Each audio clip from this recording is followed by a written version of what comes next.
তখন 5:40 বা 45 এরকম এরকম বাজে। তো রথযাত্রা আসতেছে আসতেছে অর্ধেক চলে গেছে, আর বাকি অর্ধেক পিছনে আছে। ওই সময় আমরা ডিজি পাম্পের মাঝখানে তারা থেকে 4 জন ডিউটি করতেছি। ডিউটি করার অবস্থায় এক রথযাত্রার পথচারী এসে বলতেছে, ভাইয়া ওখানে একটা ছাতা পড়ে আছে, ছাতাটা একটু দেখেন। তারা ছাতাটা আমি ওখানে গেলাম, আমরা 4 জনই গেছি। যাওয়ার পরে প্রথমে আমি ছাতাটা উঠাইছি, উঠানোর পরে দেখি ছাতাটা একটু ওয়েট, ভারী ভারী লাগতেছে। এবং ছাতাটা যখন আমি উঠাইতে গেছি তখন দিকে এর ভিতরে একটা লাল একটা আলো জ্বলতেছে। যখন লাল আলো জ্বলতেছে তখন ছাতাটা ওখানে রেখে দিছি।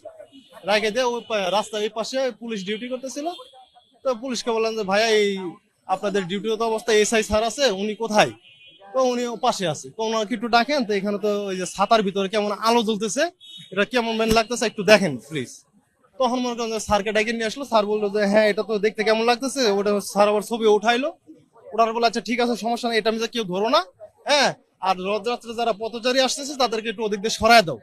হ্যাঁ, সরাই দিয়ে তারপরে আমরা 4-5 জন আনসার সদস্য এবং পুলিশ যারা ছিল তারা ওই ব্যারিকেড দিয়ে রথযাত্রার মানুষগুলোকে এদিক দিয়ে সরাই দিয়ে আর আমরা ওখানে ডিউটিরত অবস্থা থাকি। এর ফলে তারা আমাদের মেট্রো স্টেশনের যে কন্ট্রোলার আছে তাকে আমরা এই বিষয়টা অবহিত করি, এবং আমাদের টিআই স্যার এবং থানা স্যারকে আমরা অবহিত করি, প্লাস মতিঝিল থানার যে থানা স্যারকে আমরা ওই বলি এবং ওনারা আসে।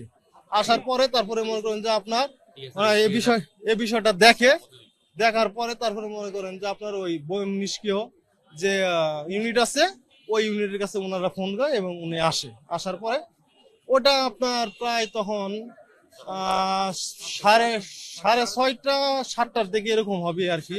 তখন ঘড়িটা আমরা সঠিক ওইভাবে আমরা ঘড়ি দেখি নাই। হ্যাঁ, এরকম হবে। বোম নিষ্ক্রিয় ইউনিটে আসে প্রায় 6:30-7টার দিকে আসার পরে তারপর ওনারা পর্যবেক্ষণ করে দেখে যে আসলে এটার মধ্যে বোমই আছে। ওনারা একটা ধারণা করতেছে যে হয়তো বা বোম আছে।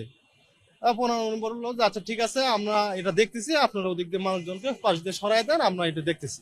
পরে ওনারা আসে তারপর 2টা বোম ওনারা শনাক্ত করছে এবং নিষ্কাশন করছে আর কি। হ্যাঁ, এখানে নিষ্ক্রিয় করছে। হ্যাঁ হ্যাঁ হ্যাঁ, জি জি, এটাই আর কি।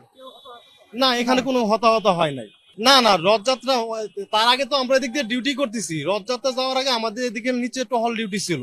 হ্যাঁ আজকে কিন্তু রথযাত্রা যাওয়ার সময় তো এর আগের থেকে আমরা ডিউটি কোনোদিন ছাতা মাথা দেখি নাই আমরা। রথ যখন যাচ্ছে তখনই হয়তো বা কেউ এই কাজটা করছে হয়তো বা। না, সিসিটিভি হয়তো বা এখানে ক্যামেরা নাই, এই পাশে থাকতে পারে আর কি, আমার জানার মতে এখানে নাই আর কি। AKS অর্জন করলো গিনেস ওয়ার্ল্ড রেকর্ডস।